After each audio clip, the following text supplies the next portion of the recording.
आप देख रहे हैं डार्क फाइल्स। तो चलिए बढ़ते हैं आज की इस कहानी की ओर। बरसात के दिन थे। मुझे एक शहर में किसी काम से जाना था। ऑफिस के बहुत ज़रूरी कागजात पहुंचाने थे वहां, इसलिए मैं वहां ट्रेन से पहुंचा। पहुंचते पहुंचते शाम हो चली थी। मैंने ऑफिस के कागजात हिफाजत के साथ ऑफिस के बॉस तक पहुंचा दिए। फिर आकर एक दुकान पर चाय पी और एक समोसा खाया। रेलवे स्टेशन पहुंचा तो वापस जाने की ट्रेन रात 3 बजे की थी। मैंने सोचा यहाँ रुककर समय क्यों बर्बाद करना, मैं बस स्टॉप जाकर देखता हूँ कि शायद कोई बस मिल जाए। बस स्टॉप पहुंचा तो उन्होंने कहा कि रात 11 बजे की बस है। मैंने सोचा 3 बजे की ट्रेन से 11 बजे की बस तो ठीक ही है। इसी आपाधापी में शाम के 7 बज गए। मुझे बहुत तेज भूख लग रही थी, इसलिए मैं खाना खाने के लिए एक रेस्टोरेंट ढूंढने लगा। बहुत खोजने के बाद बस स्टॉप से थोड़ी ही दूरी पर मुझे एक छोटा सा रेस्टोरेंट दिखा। मैं वहां पहुंचा और खाने का ऑर्डर दिया। मैंने सिर्फ दाल फ्राई और रोटियां ही मंगाई। बरसात में ज़्यादा हैवी खाना ठीक नहीं होता।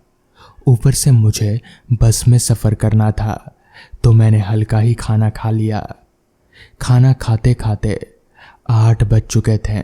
खाना खाकर मैंने रेस्टोरेंट का बिल अदा किया और एक पानी की बोतल खरीदकर जैसे ही मैं बाहर आया तो बहुत ज़ोर की बरसात शुरू हो गई।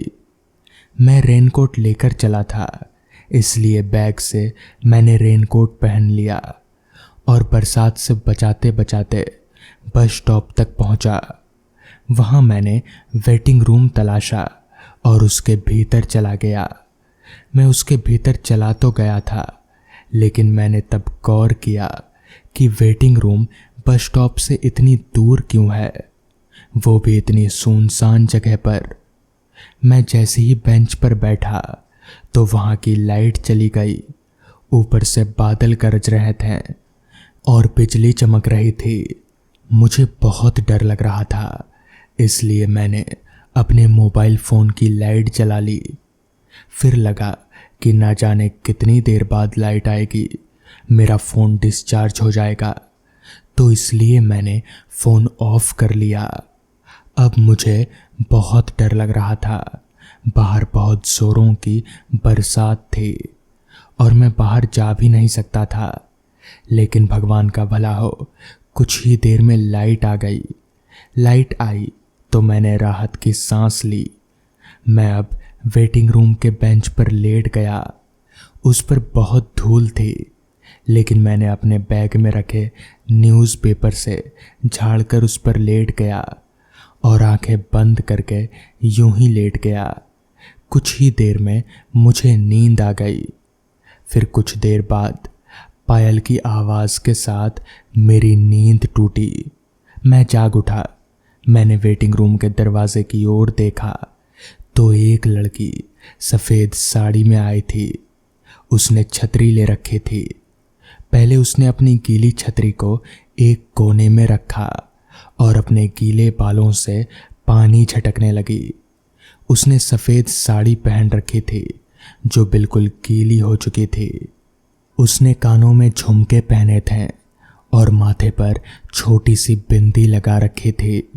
होठों पर लगी लाल सुर्ख लिपस्टिक उसकी खूबसूरती में 4 चांद लगा रहे थे। वो अपने बालों से जब पानी झटक चुकी तो मुझसे बोली, क्या मैं आपकी बेंच पर बैठ सकती हूँ? आपको कोई ऐतराज़ तो नहीं? इस पर मैंने कहा, जी नहीं, बिल्कुल बैठिए। और वो इतना सुनकर बेंच पर बैठ गई। अब भी मेरा ध्यान उसकी गीली साड़ी पर ही था। कसूर मेरा नहीं था, वो थी ही इतनी खूबसूरत, मैं भला उस पर से अपनी नज़रें कैसे हटा सकता था। कुछ ही देर में फिर से लाइट चली गई। वेटिंग रूम के भीतर घुप अंधेरा छा गया, लेकिन इस बार मुझे डर नहीं लग रहा था, क्योंकि वो जो मेरे बगल में बैठी थी, एकाएक किसी ने मेरा हाथ पकड़ा। मैं थोड़ा सहम गया। मैंने सोचा, ना जान ना पहचान, आखिर ये लड़की चाहती क्या है। पहले उसने मेरा हाथ पकड़ा और वो अपने हाथ को मेरे सीने पर फिराने लगी। अब उसका हाथ मेरे सीने से होता हुआ मेरी गर्दन तक पहुंच गया। जब बात इतनी बढ़ ही गई है तो मैंने उससे कहा, आपका नाम क्या है? इस पर वो लड़की बोली, मैं पिशाचनी हूँ। मैंने इतना सुना तो उसका हाथ झटक कर दूर भागा और फौरन ही अपने मोबाइल की लाइट जलाई। रोशनी में मैंने जो देखा, सच में वो खूबसूरत लड़की अब पिशाचनी में तब्दील हो चुकी थी। उसकी आंखें लाल और दांत बड़े बड़े थे। जिन होठों की खूबसूरती पर मैं मर मिटा था, अब उन पर खून लगा था। मैं डर के मारे थर थर कांपने लगा।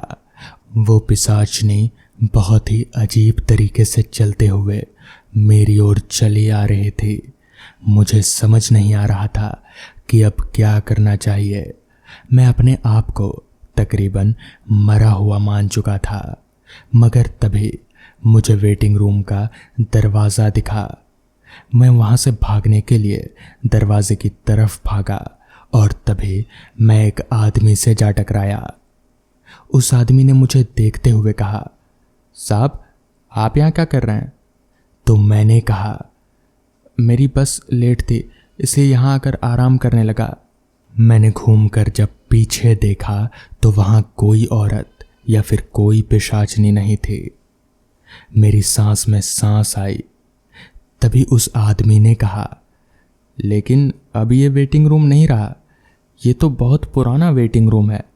मैंने तो यहाँ की लाइट जलती देखी इसलिए बंद करने चला आया। वो कर्मचारी बोला। इस पर मैंने कहा, ओह तो मैं गलत जगह आ गया। तो इस पर उस कर्मचारी ने कहा, हाँ साहब, कहते हैं कि इस वेटिंग रूम में कोई पिशाचनी आती है और लोगों का गला दबाती है। ये सुनकर मेरे होश उड़ गए और मैंने मन ही मन में सोचा, इसे क्या पता, अभी मैं उसी पिशाचनी से बचकर यहाँ से निकल रहा हूँ। और फिर मैं उस पुराने वेटिंग रूम से अपना सामान उठाकर बाहर आने लगा। तभी वो कर्मचारी बोला, साहब आप अपना छाता तो उठा लीजिए, इसे तो आप यहीं भूल जा रहे हैं।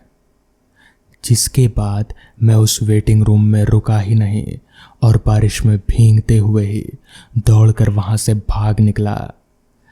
तो दोस्तों, ये थी आज की पहली कहानी। तो चलिए बढ़ते हैं आज की दूसरी कहानी की ओर। रविवार की शाम मैं अपने घर पर था और थोड़ी बहुत साफ सफाई करने की कोशिश कर रहा था।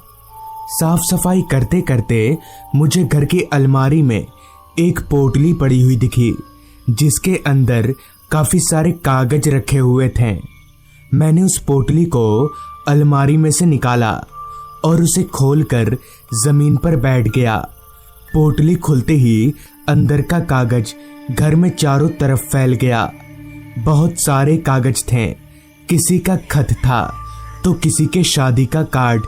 अभी मैं एकाएक उन सभी कागजों को देख ही रहा था कि तभी मेरी नज़र एक पुराने से दीमक लग चुके चिट्ठी पर गई। चिट्ठी मेरे दोस्त सुमित की थी, तब की जब एक बार सुमित की तबीयत बिगड़ गई थी। मैं उसे देखने भी गया था। उस चिट्ठी को देखकर मेरे मन में एक ख्याल आया, क्यों ना एक बार सुमित के पास से होकर आया जाए। वैसे भी इन दिनों ऑफिस की छुट्टियां चल रही थीं, लिहाजा मैंने कल ही निकलने का फैसला किया।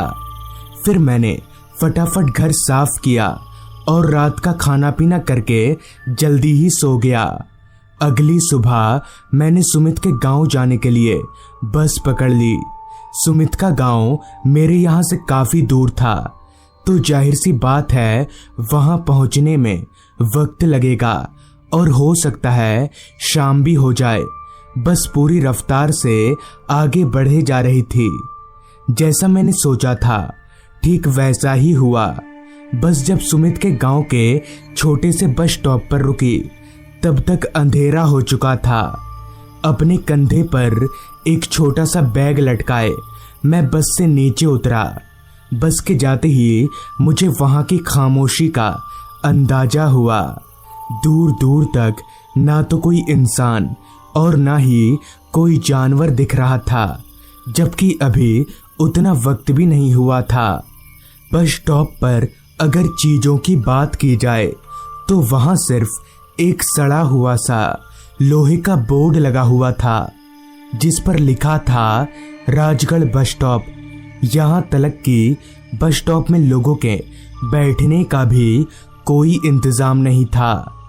जब गांव के इन इलाकों का ये हाल है तो बस्ती में कैसा होगा, यही सोचते हुए मैं चारों तरफ देखने लगा ताकि सुमित के घर तक के लिए कोई सवारी मिल जाए, क्योंकि सुमित का घर बस स्टॉप से काफी दूर था, लगभग 8 किलोमीटर।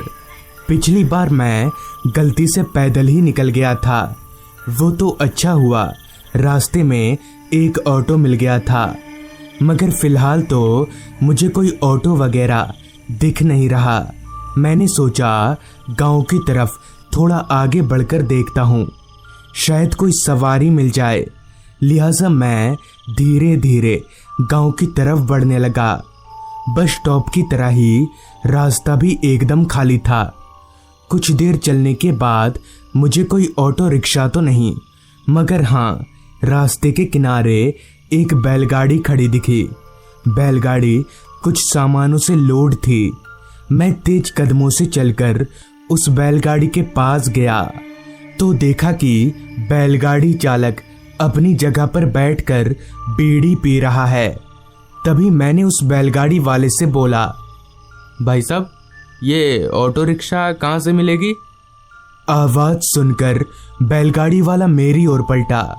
मुझे सर से लेकर पैर तक अच्छे से देखने के बाद उसने बीड़ी का धुआं छोड़ते हुए कहा, ऑटो रिक्शा वो अब नहीं मिलेगी। वैसे आपको जाना कहाँ है? इस पर मैं बोला, यहाँ कोई प्रसिद्ध इमली का पेड़ है ना, उसके सामने जो बड़ा सा घर है। मेरी बात खत्म होने से पहले ही उस बैलगाड़ी वाले ने कहा, समझ गया, मैं उधर ही जा रहा हूँ सामान लेकर। पीछे बैठ जाइए, मैं आपको उतार दूंगा। बैलगाड़ी वाले के ये बोलते ही मैंने एक नज़र पीछे देखा तो पीछे सामान भरा पड़ा था। मैं उन सामानों को देखकर सोचने लगा कि बैठूंगा कहाँ। इतने में ही सामने से बैलगाड़ी वाला बोला, अरे साहब, जाना है तो बैठिए ना, वरना हमें जाने दीजिए। बैलगाड़ी वाले से ये सुनकर मैं फटाफट गाड़ी में चढ़कर बैठ गया, क्योंकि मैं 8 किलोमीटर चलकर अपने पैर नहीं तुड़वाना चाहता था। बैलगाड़ी धीरे धीरे रास्ते पर चलने लगी। इसी दौरान जब घड़ी में वक्त देखा तो रात के 8:30 बज रहे थे। तकरीबन 1.5 घंटों के बाद पैदल इंसान से भी धीरे चलकर बैलगाड़ी उस इमली के पेड़ के पास पहुंची। मैं बैलगाड़ी से उतरा और उस आदमी को कुछ पैसे थमाकर वहां से रवाना कर दिया। जहां इमली का पेड़ था ठीक उसके दूसरी ओर सुमित का बड़ा सा घर था। हालांकि वहां पर अंधेरा काफी ज्यादा था, मगर चांद की रोशनी में मैं सुमित के बड़े से घर को साफ तौर पर देख पा रहा था। घर की हालत बहुत खराब थी। दीवारें जमीन की ओर इतनी झुकी हुई थीं जैसे अभी गिर पड़ेंगी। घर का कोई ऐसा कोना नहीं था जहां का प्लास्टर ना छूटा हो। घर की ऐसी हालत देखकर मैं बड़ा हैरान हुआ कि इतना बड़ा घर और ऐसी हालत। खैर, मैं चलकर घर के दरवाजे पर गया। दरवाजा पीटने पर एक बूढ़े से आदमी ने दरवाजा खोला। शायद घर का नौकर होगा, ये सोचकर मैंने उनसे बोला, काका, सुमित है? ये सुनकर उस बूढ़े आदमी ने कुछ बोला नहीं बस मुझे अंदर आने का इशारा किया। मैं घर में दाखिल हुआ और उस बूढ़े के पीछे पीछे चलने लगा। एक के बाद एक कमरे पार होते गए, मगर वो बूढ़ा रुक ही नहीं रहा था। कुछ देर बाद वो बूढ़ा आदमी एक कमरे में घुस गया। उसके पीछे मैं भी घुसा तो पाया कि कमरे में एक कुर्सी पर कोई बैठा हुआ है। उस आदमी के बाल ऐसे थे जैसे कभी आग से जल गए हों। शरीर एकदम पतला, किसी कंकाल की तरह था, लेकिन चेहरा थोड़ा बहुत जाना पहचाना सा लग रहा था। अभी मैं उस आदमी को पहचानने की कोशिश कर ही रहा था, तभी वो आदमी बोला, क्या भाई, अपने बचपन के दोस्त को नहीं पहचान रहा है? इस पर मैं हैरान होते हुए बोला, सुमित, तू ये क्या हाल बना रखा है तूने? और ये घर को क्या हुआ? इस पर सुमित मुस्कुराते हुए बोला, अरे कुछ नहीं यार, बहुत दिनों से तबीयत खराब थी और तू तो जानता है मैं अकेले रहता हूँ। इस पर मैंने पूछा, क्यों, ये काका है ना? इस पर सुमित थोड़ा गुस्सा होते हुए बोला, ये नाम मतलब साले का गद्दार। जिस पर मैंने सुमित को शांत करते हुए बोला, अच्छा वो सब छोड़, अब कैसी है तबीयत? तो सुमित बोला, अब क्या, अब तबीयत ठीक ही रहेगी। देख रात बहुत हो गई है, तू खाना खा ले और सो जा। जिसके बाद सुमित के नौकर ने खाना लगा दिया। फिर मैंने खाना खाया और खाना खाकर मैं और सुमित एक ही बिस्तर पर लेट गए। सफर के थकान के चलते मैं कब सो गया कुछ याद नहीं। पता नहीं कितनी देर बाद, मगर जब मेरी आंख खुली तो मेरे नाक में एक अजीब सी बदबू आ रही थी, जैसे कुछ जल रहा हो। मैंने आंख खोलकर इधर उधर देखा, मगर मुझे ऐसा कुछ जलता हुआ दिखा नहीं। अभी मैं इधर उधर देख ही रहा था कि तभी मेरी नज़र सुमित पर गई, तो उसे देखकर मेरे होश उड़ गए, क्योंकि सुमित का पूरा चेहरा एकदम जला हुआ था। उसकी शक्ल बहुत डरावनी लग रही थी। ये देखकर मैं इतना डर गया कि मेरा पूरा शरीर थर-थर कांप रहा था। मैं धीरे धीरे बिस्तर पर से उठा और उस कमरे से निकलकर बाहर की ओर भागने लगा। जैसे तैसे मैं उस घर से निकलकर बाहर निकला और उस घर से दूर भागने लगा। भागते भागते मैं जब उस घर से थोड़ा दूर गया तो मुझे रास्ते के किनारे वही बैलगाड़ी खड़ी दिखी जिसकी मदद से मैं यहाँ तक आया था। मैं उस बैलगाड़ी के पास गया तो पाया कि वो बैलगाड़ी वाला पीछे की ओर मुंह करके अपनी जगह पर बैठा हुआ है। मैंने उसी वक्त बैलगाड़ी वाले को सारी बात बता दी। सारी बात सुनने के बाद बैलगाड़ी वाले ने मेरी ओर देखे बिना ही कहा, साहब जरा देखिए तो, उनका चेहरा कहीं ऐसा तो नहीं दिखता था।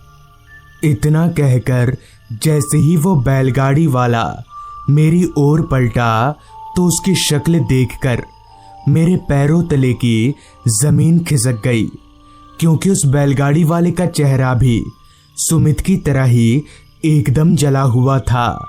ये देखकर मैं अपने आप को संभाल नहीं सका और वहीं पर बेहोश हो गया। पता नहीं कितनी देर बेहोश रहा, मगर जब मेरी आंख खुली तब मेरे चेहरे पर सूरज की रोशनी पड़ रही थी। मैं उठा और किसी तरह से बस्ती तक गया। बस्ती के लोगों को सारी बात बताने पर पता चला कि एक वक्त पर सुमित के पास बेशुमार दौलत थी, मगर उसके नौकर को उसकी ये रहीसी पसंद नहीं आई और उसने सुमित को मारकर सारी दौलत अपने नाम करने का सोचा। मगर वो जानता था कि वो ये काम अकेला नहीं कर पाएगा, इसलिए उसने उस बैलगाड़ी वाले को भी अपने साथ मिला लिया और एक दिन रात को उन दोनों ने नींद में ही सुमित को जिंदा जलाकर मार दिया। मगर सुमित को मारने के बाद वो दोनों भी ज्यादा दिनों तक बच नहीं सके। सुमित की आत्मा ने उन दोनों को भी एकाएक जिंदा जलाकर मार डाला और तभी से उस नौकर और सुमित की आत्मा उस घर में और बैलगाड़ी वाले की आत्मा रास्ते पर भटकती फिरती है। तो दोस्तों, ये थी आज की कहानी। अगर आपको ये कहानी पसंद आई हो तो चैनल को जरूर सब्सक्राइब करें। तो मैं आपका दोस्त आर्यन जल्द ही मिलूंगा आपसे ऐसी ही एक कहानी के साथ।